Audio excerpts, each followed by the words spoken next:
I've been lucky with only one case of an entirely fabricated story in the press, but it happened to be so entertaining that I took no offence.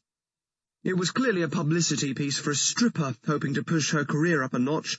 The article, in which she revealed all, as we might expect, described her experience of me coming into the strip club where she worked and paying her for a private dance, and then how I caused her to have an orgasm using only my mental powers.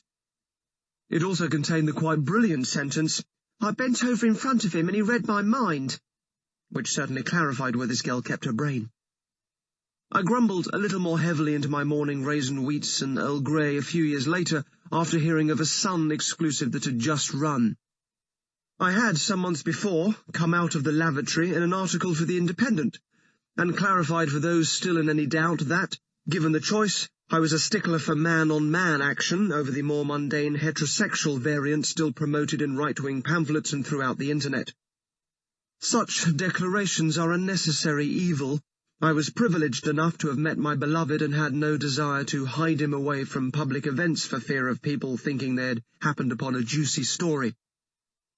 So a little mention in a broadsheet article had elegantly got it out there, and I'd walked through the more avant-garde streets of Soho on the morning of publication, expecting a reaction from the lounging locals reminiscent of the last scene from Dead Poets Society.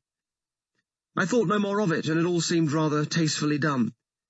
Then, several months later, I was interviewed by The Sun about an upcoming series, and during our conversation the journalist asked me why I had felt the need to make the whole dirty matter public. I explained that it was certainly not in my nature to feel the need in the sense of wanting to make public anything that was personal, but it had been a required move on my part to ensure that it didn't become seen as a silly secret.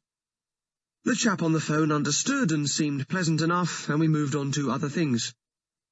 A few days later, the inspired headline appeared in The Sun. "Exclusive! I'm a mindbender!"